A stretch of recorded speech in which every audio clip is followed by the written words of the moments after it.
Therian Tales, written by Briar Asteronics, June 1st, 2026. Trigger warning for self-harm. Exterior, dark forest, night. The sky is dark, the forest eerie. Rapidly searching and scanning the forest are three adventurers. Azor is a young, blue-haired cat girl. Amara is a dark-skinned, red-haired elf. Agnes is a skeleton with green and pink hair. All three of them are calling out the name Koi. Azor wanders from the rest of the group. Exterior, outpost, continuous. Koi, where are you? Azor trips and falls. She looks behind her and sees she tripped on a purple leather book. She picks the book up and stands up. She opens the book to its first page, reading its first few words, property of Koi. She pauses, frightened. Amara, Agnes, I found something. The two come running over and hover around Azor with the book. Isn't that... It's Koi's journal. Are we really going to read that? Seems, personal. Dude always had a gloom about him. We have to if it'll help us find him. Now isn't the time for morals. Read it. Zora clears her throat and starts reading. As she does, her voice turns into Koi's when the scene changes. The world is changing, faster than we could prepare. There have been increasing numbers of vampire attacks across the land. Thus, the capital hosted auditions for a group of travelers to beat the vampires in their home territory. Exterior, Capitol Courtyard Day. The Capitol is made of nice stone architecture. Fancy metals line the buildings as well. Koi is wearing a purple cloak with cat ears at the top. Their face is shrouded in darkness. Only their eyes can be seen. Koi is standing in a crowd of people. The majority of this crowd is non-human. In front of the crowd is the country's king making a declaration. The king is an elf. Alongside him is his human attendant. Recently, innocent villages have been wiped of their inhabitants, entire towns no longer with any trace of the humans who once lived there. Spotted at these ruins have been vampires. We held auditions for non-humans to volunteer to cross the lands and kill the vampires in their home den. The crowd murmurs. Why should us non-humans have to risk our lives for them? It's the humans' problem. They can fix it themselves. The king clears his throat. Now, settle down. Our party members need to be non-human. Humans are the only race susceptible to being turned or controlled. Not to mention they are vastly more powerful. We are the only ones who can save them. Now, it is time to announce who was picked for this venture. The king is handed a scroll from his attendant. Please come up to the stage when your name is called. Koi. No last name given. Koi stands in the crowd as people around them cheer. As they walk up and then stand on the stage, Koi's narration starts. I applied to this party against my better judgment. I wanted to help save humanity from this great evil. And somehow, I got in. Exterior, trail, day. Koi, Azur, Amara, and Agnes are all walking along an outside trail. As Koi introduces each member, the camera focuses on that person. The party had 4 members. Azor was the bubbly blue-haired cat Therian. She was the swordsman of the group. Sword woman? Next was the level-headed elf, Amara. She never changed her tone when she spoke. She always remained calm, as a healer should. Then there was the undead skeleton, Agnes, a martial artist who may have taken one too many beatings to the head. If skeletons even have brains, that is. And of course, there was me, a fellow Catharian mage who recently moved to the capital. The sound of ears ringing and fuzzy audio. Azor speaks but is barely heard. Koi! Koi! Azor shakes Koi and they snap out of it. The audio is normal now. Koi's in the process of walking into the nearby woods with Azor now next to them. Agnes and Amara are close to the nearby village entrance. Koi! Where are you going? We arrived at the first village. Hey, if you want to go through the woods instead, I'd be down. Nonsense. We need supplies. We can split up? No. Oh, I'm sorry. It's all good. Come on, I've never seen a human village before. Azor takes Koi by the hand and runs them to the village. Exterior, first village, continuous. The village is primitive in comparison to the capital. The buildings are made of wood and look like they may fall apart any minute. Humans are the only creatures in sight, with the occasional farm animals. Azor squeals. Ah, human villages are so cute. I suppose it will do. Wow, there's nothing but humans around. Non-humans tend to prefer being amongst themselves in the capital. Guess that makes sense. Hell, I've never left before. Neither have I. I can tell. Koi, how are you liking it? Koi stares blankly. Seems like an average village. We should find a place to stay for the night. No point wandering in the forest at dark if we don't have to. I suppose some sleep wouldn't hurt. You don't sleep, silly. Well, I like the rest. Koi points at a nearby building that seems larger than the rest. That should be the inn. Good eye, how'd you know? It's bigger than all the rest, but still looks homey. Good deduction, Koi. Interior, in bedroom, night. All four of them are sitting on a bed. Agnes takes a backpack from the floor and dumps it on the bed. Food comes flying out. Everyone grabs something to eat except Koi and Agnes. Azor is already stuffing her face and speaks with her mouth full. Aren't you going to eat, Koi? She hands them a wrapped up bao bun. Koi gently swats it away. Later. They pull their hood down further. More for me, then. Azor opens the bao bun and is about to eat it before Agnes swipes it. Hey now, I want to try it. Undead do not eat. Who said I can't try? Agnes puts the bao bun in his mouth, in full. Didn't taste like anything. The bao bun then falls out from under his clothes and onto the floor. It is still whole. Zora laughs, then grabs it and starts eating it. Amara watches, disgust on her face. Koi stares but says nothing. Revolting. Amara reaches down to another bag on the ground. She pulls a map out and lays it flat on the bed. In the middle of the map is the capital circled in red. Then a red line leads to the right of the map where another area is circled. Amara points to that circle. This is where the vampire den is located. Not too far. Amara sighs. She points not too far away from the capital. And this is where we are. The villages closer to the capital are safer for now, as they are far from the den. After all that walking, and that's how far we got? A journey is a journey. And the journey is more important than the destination. No, the destination is quite important. Better stock up on calories for all that walking, then. Amara puts her hand to her forehead like she has a headache. Please do not waste all of our food. Zor thinks for a moment. Speaking of food, how come all of the villages are being left ghost towns? Won't the vampires run out of blood to drink if they kill all the humans? I'm impressed, Azor. My theory is that they are kidnapping the humans for a farm at their den, keeping them like livestock, maybe turning a few along the way. There is strength in numbers. How could they do that to those poor humans? We have to free them. That's horrible. I bet they're so scared. This is why we were hired, to protect the weak. Koi's eyes look at them mildly annoyed. I'm going to bed. Try to be quiet. Koi walks out the door to their room. The group just stares at one another. Montage. A montage plays during Koi's narration. Scenes of the group fighting monsters at night, walking down paths, camping out at night around a fire together, while Koi is sleeping nearby, shopping in villages. The last scene is them hopping on stones across a river. Zora's jumping across them like a child. Amara is walking across them normally. Agnes is fearfully half-hopping across them. Koi is riding their staff above the river to cross. And so the journey continued. Many fights with monsters, saving scared humans, camping, walking, just about what you would expect. It was sort of fun in a way, but this is no time for fun. Humanity must be saved. More and more reports of villages being wiped out are coming in, and we are drawing ever closer to the fray. Exterior, Village 2, night. The group arrives at the entrance to a village. Agnes collapses on the ground, parts of the skeleton falling off from the impact. Amara sighs. She starts walking to the inn, while Azor helps pick up Agnes's bones in the background. Koi watches them. Fog starts to fill the air. The sky grows dimmer. From out of the fog, a flurry of bats rain on the village. The remainder of the party runs to Amara. In the distance, three silhouettes appear in the fog, walking towards the party.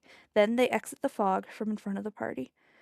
These are the main vampires. Evelyn has a bandage covering her left eye, her skin pale with a piercing red eye. Lily is a childlike woman with light blue eyes and pink hair and twin tails. Samuel is a man with messy hair and dark red maroon eyes. Evelyn steps forward. Allow us to introduce ourselves.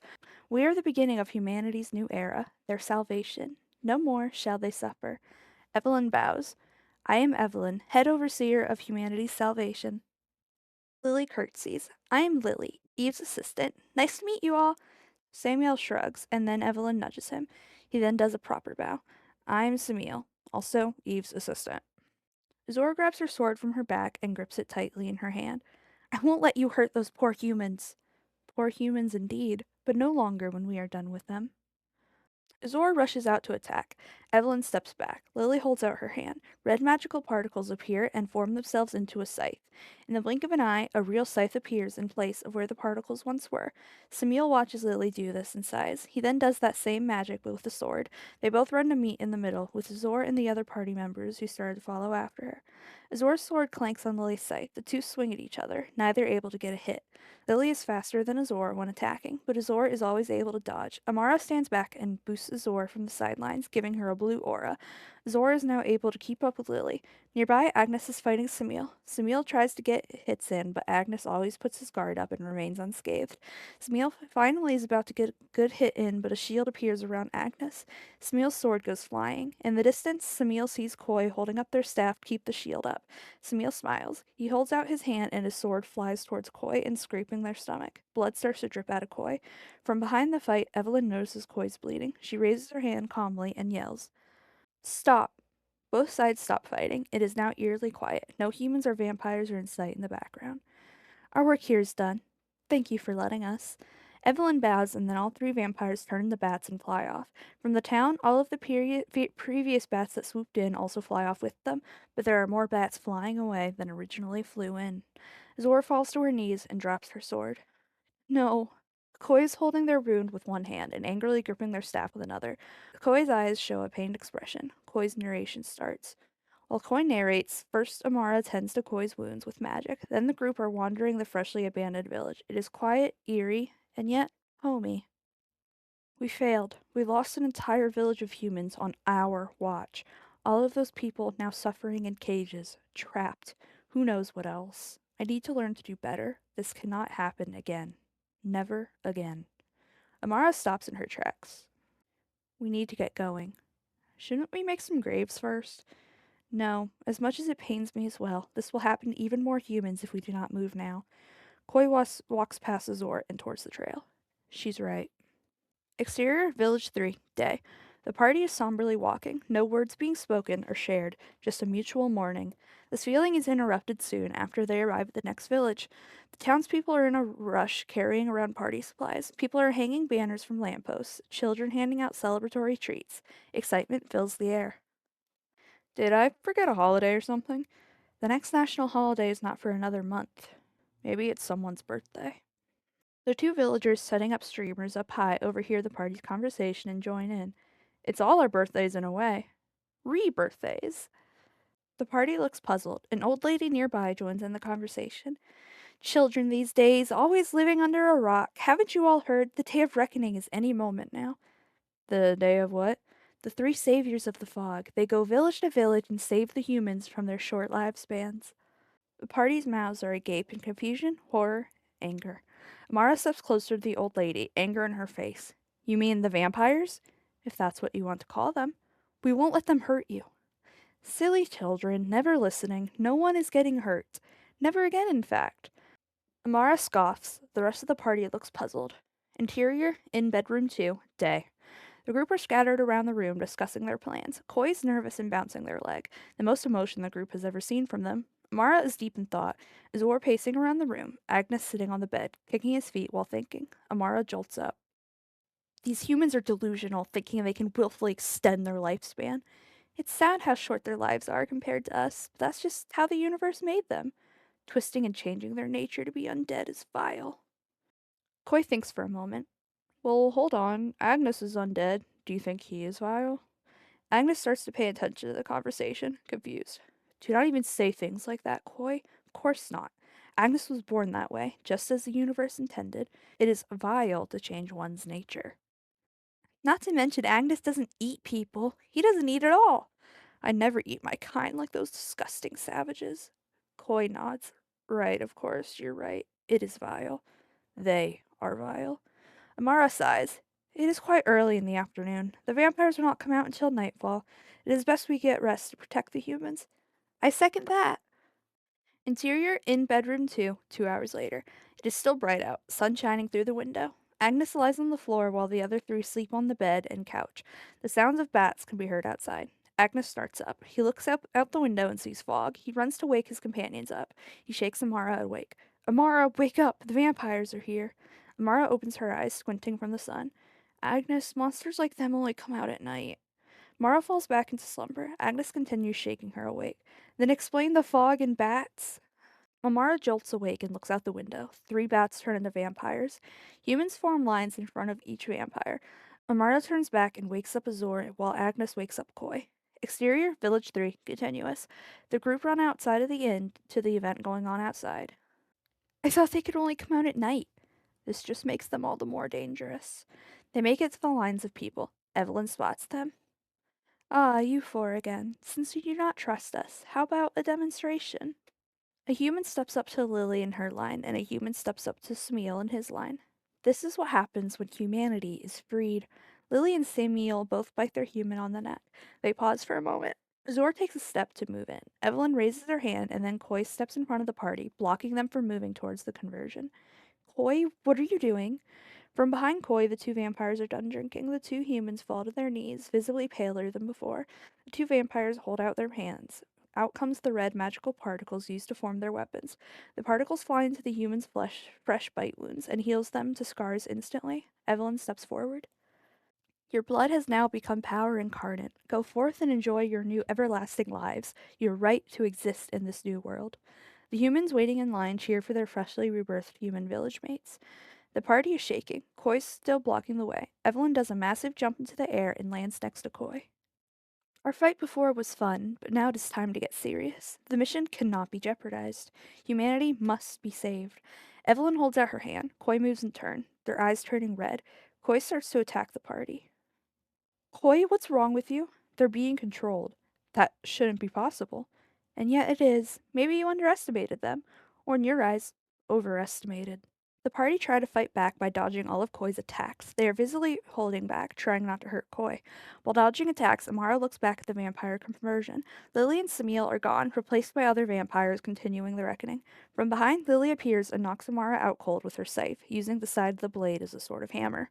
Koi raises their staff, and Azor and Agnes float into the air. Their heads fly into one another, and they fall to the ground out cold. Koi's eyes turn to normal. Then they look around confused. Then they see the vampires and their friends. Evelyn approaches them. It doesn't have to be this way. If you want to save humanity, meet me at the nearby outpost. The three vampires turn to bats and fly off into the distance along with many, many more bats. Koi looks over at the town's building. There is nobody in sight. Exterior, Village 3. Hour later. Koi is walking around the ghost town, looking for any signs of life. They are gripping their staff in anger. Koi hears the sound of someone walking around in a nearby house. Koi hears this and bursts opens the door to the house. Interior, man's house, continuous. Inside the house is an older man packing up his things. He is startled by Koi's entry and drops the items in his arm to the floor. Oh dear, you frightened me. What can I do for you? The man starts to pick his things off the floor. Koi bends down to help. They meet each other's eyes. The man's eyes are a piercing red. Koi stumbles back. Are you alright? I assume you're struggling to adapt to your new power? I can understand that. I haven't felt this good in years. It does feel quite odd. Why? Why what? Why give up your nature as human? The man smiles. The doctors told me I was quite ill. I wouldn't make it past winter. This news devastated my daughter. I tried to stay strong for her. He pauses. But the truth was, I was terrified. I didn't want to leave her all alone. How unfair is that? That she must suffer all alone? And for what? What was gained from my death? Koi thinks for a moment. Nurturing the world? It is sad, but it is how we were created. We live, and then we die. The man pleads happily. But it doesn't have to be that way. Now I shall live forever, and even better, so shall my daughter. We will never have to grieve one another. No one will, ever again. The man grabs Koi's hands in happiness. Koi steps back, frightened. They grip their staff in defense. The man steps back. Where is the outpost? The outpost? Why, may I ask? Where is the outpost? Koi raises their staff further, about to attack. The man raises his arm up in surrender.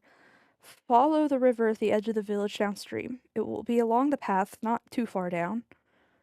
Koi processes this information. Then they swing their staff. From the edge of the staff, a ghostly sword swings and chops the man's head off. It falls to the ground.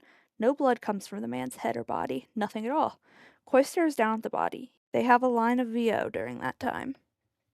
I wondered where the blood had been. Vampires were supposed to gush blood waterfalls when killed, but I just chalked it up to them being a simple fledgling. Exterior, outpost, night. Koi flies upstream on their staff.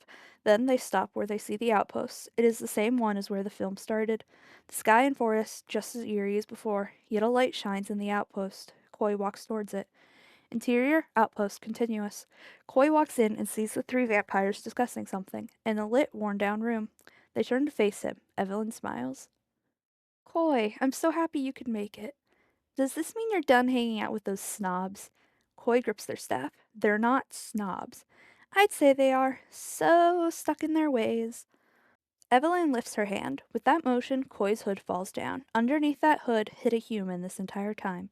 A frail, starving human. No Therian cat ears to be seen. Why do you hang out with beings who think so lowly of you? My party values me. I'm their mage. What would happen if they knew you were human? They would cast you out and call you weak, just like they call the others. They love humanity. They want to save them. Evelyn snaps and raises her voice. They love humanity like they do a pet. Koi freezes and stays silent. We're cute little creatures for them to coddle and love. But when our time is up, that's that. Forgotten. Erased. Lily walks around in circles, her arms swinging like a child.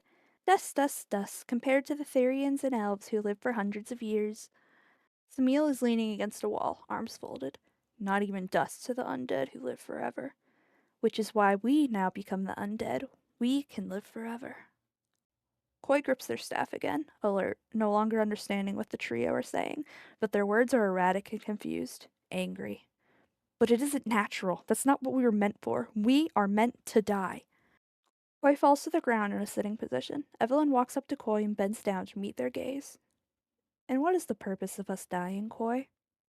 Koi pauses. So our bodies can refuel the land. But why was the land made that way? Koi stumbles for an answer. It's sad, but animals can fill that role just fine. Though one day I would love to find a way to save them too.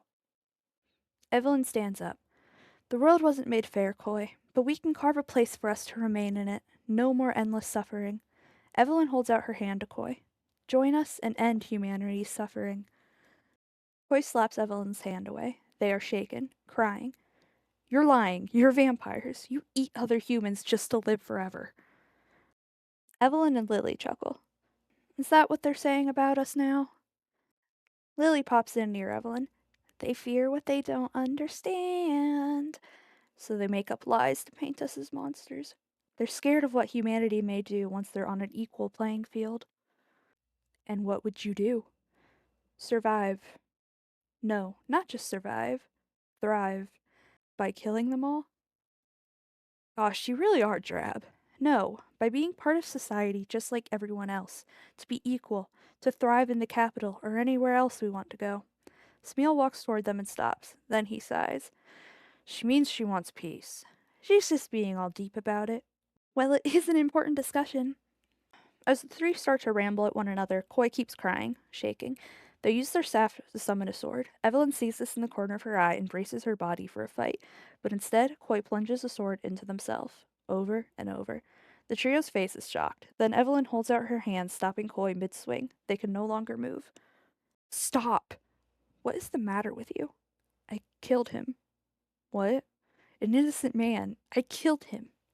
Where did this come from? A freshly turned vampire from this nearby village? He said he just wanted to live with his daughter forever. Koi screams. And I killed him. I didn't protect anyone. Evelyn lets out a gentle, understanding chuckle.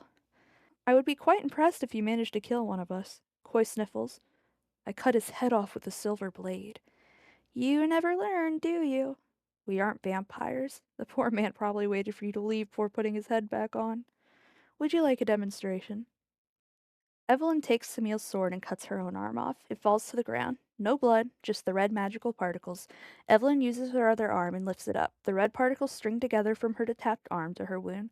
That arm drags itself by the strings back to her body. Then it is reattached like nothing happened. Koi watches in awe. Then what are you? Evelyn thinks on this. I suppose a hemomancer would be similar enough to cure your curiosity. Mages? Evelyn smiles. See, we really aren't so different. We all want the same thing, to be able to protect humanity by bettering ourselves, to end their suffering. The choice is yours. You can join us and make a real change, or go back to your party and take away their hope. Evelyn moves her hand and heals Koi's stab wound. All the lost blood she moves through the air and turns it into the red magical particles. She moves them towards Koi's head. Then the particles form into red cat ears on their head, the exact same shape as the ones on their hood. Koi stands up confident. I want to save humanity. Evelyn smiles. As you wish. Evelyn bites down on Koi's neck. Fade to black. Montage. There is a montage of Koi, red magic ears are permanent, helping the trio turn humans, with celebrations being held in the villages afterward. Then Koi stands on a roof at the capital. They look down and see many more humans amongst the crowd than there once were. During this, Koi has a voiceover. I'm sorry to leave you all on such short notice, but this mission means a lot to me. All I ever wanted was to save my people from suffering, and now my eyes have been opened on how. I hope you all can learn to be happy for me, for all of humanity, and I hope the journal I have left you can be your guide to understanding. I wish you all the best. Koi. Exterior, outpost, night. The party of now just Azor, Amara, and Agnes look at each other in shock. Azor has the book open to the last page in her hands.